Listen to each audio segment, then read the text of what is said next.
some parts are already hit. I want to update you on what we've done since I last spoke to you on this 24 hours ago.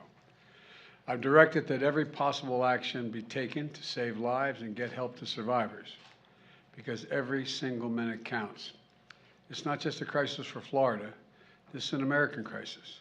We're all in this together, and I've spoken to Governor DeSantis on multiple occasions, as well as this morning, and as well as mayors and county officials, both Republican and Democrat, from the places most affected. And I spoke with Governor McMaster of South Carolina this morning as well. Last night, I received a request for an emergency declaration from Governor McMaster, which I approved right away, just as I did for Florida. This allows for immediate federal funding for the state to shelter people and provide other essential support. By approving it early, ahead of the storm's landfall in South Carolina, we can get supplies in and provide shelter if necessary. My message to the people of South Carolina is simple.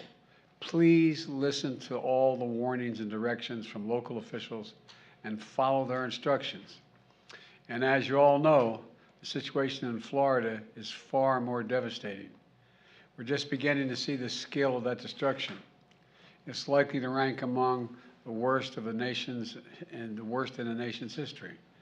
You have all seen it on television, homes and property wiped out. It's going to take months, years to rebuild. And our hearts go out to all those folks whose lives have been absolutely devastated by this storm.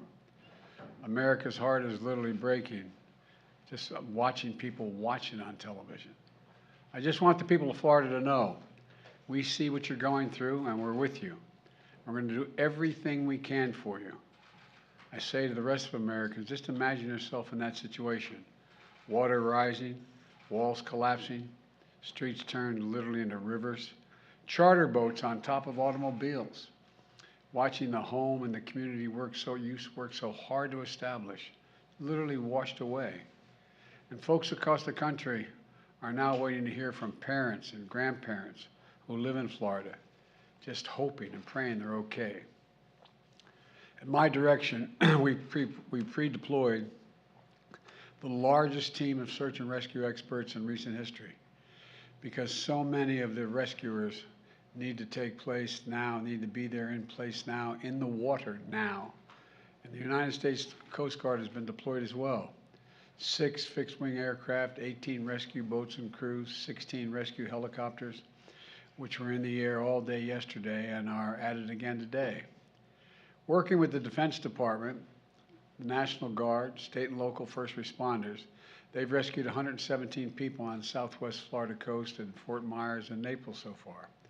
Just this morning, I spoke personally with the Lieutenant Commander of the Coast Guard, Christopher Hooper, who is leading the search and rescue operation there.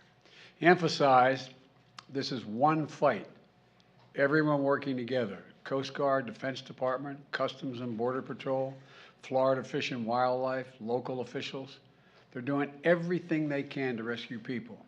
He said, Mr. President, we will not rest at night until we know they're safe and sound. He talked about how they rescued a 94-year-old woman who had the courage to be hoisted up onto a helicopter, the wind blowing, and as well as a 1-month-old baby. Not the same time, but a 1-month-old baby as well, and so much in between. He also spoke to aviation survival. I also spoke to aviation survival second class Zach Lesh, who described how difficult the decision is for people to leave everything and come to safety. I told him how proud of him I was and thanked him for all the work he and his coasties are doing to save lives. I'm grateful for the brave women and men, federal, state, and local folks working so hard. They're all working as one team. Hear that from the governor as well as from the federal folks. In the past 24 hours, my administration has approved 4 more counties in Florida for individual disaster assistance, in addition to the 9 counties we had announced yesterday. And what that means is the federal government is covering every cost, 100% of the cost, to clear the massive debris left in the wake of the hurricane in these counties. And all needs to be cleared out for communities to begin the hard work of trying to get back on their feet. That declaration also means that we will cover all the extra costs for emergency personnel who are saving lives and providing for public safety. Because phone lines and internet might go out, FEMA is registering people directly to be able to get help. They're setting up disaster recovery centers and shelters all across the state so we can get survivors registered for the help they need as quickly as they can possibly get it. And if you can't get to a center, we're sending out mobile teams into communities to meet people where they are. Getting the power back on is also critical.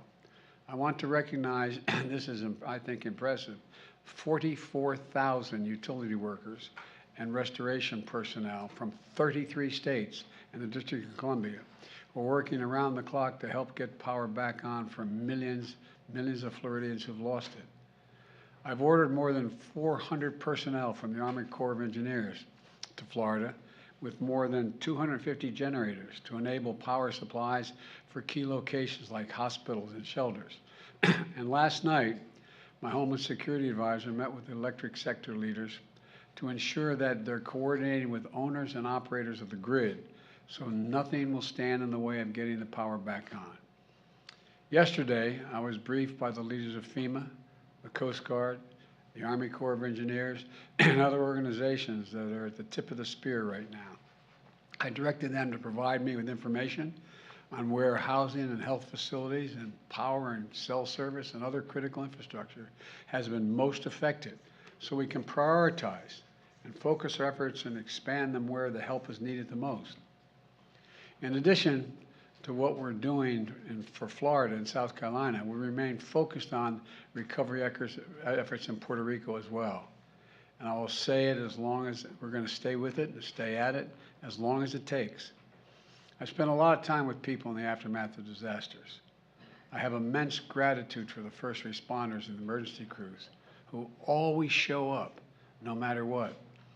At times like these, Americans come together. They put aside politics. They put aside division, and we come together to help each other. Because we know if it were us who just lost our homes or a loved one, we'd hope people would show up to help us as well. Red Cross volunteers as far away as Oregon and the Dakotas, and utility workers from Minnesota and Nebraska and Vermont have traveled to Florida in the past few days to help do whatever they can. That's America. That's who we are. We're going to keep doing everything we can, and we'll do it as the United States of America. So God bless all of you who are hurting. May God protect the troops and all those brave souls risking their lives and fellow Americans. I want to say one more thing. I want to also speak to Mr. Putin's remarks this morning. You know, America and its allies are not going, let me emphasize, are not going to be intimidated, by Putin and his reckless words and threats. He's not going to scare us, and he doesn't, or intimidate us.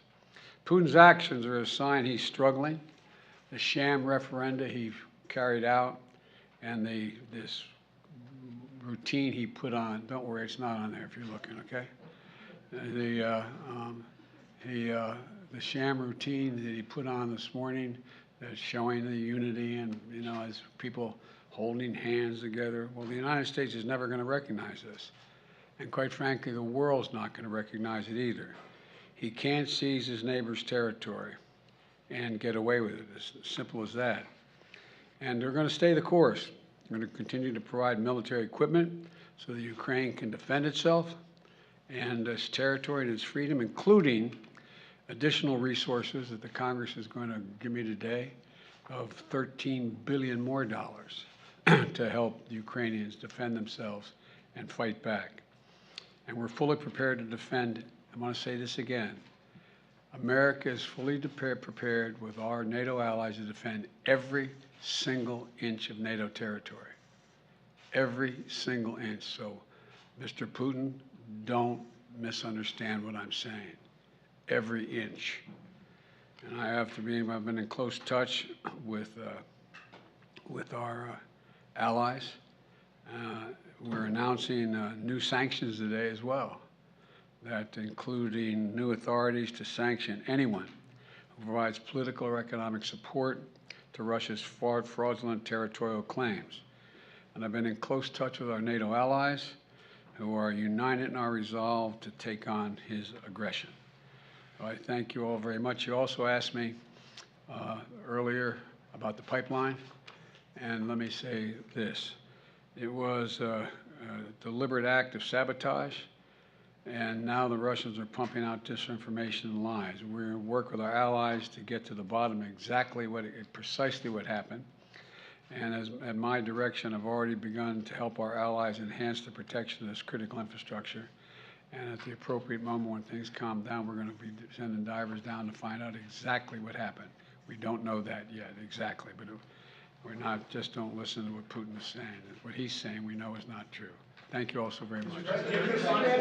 Russian nuclear weapons. Do you believe Russia was behind the sabotage, sir?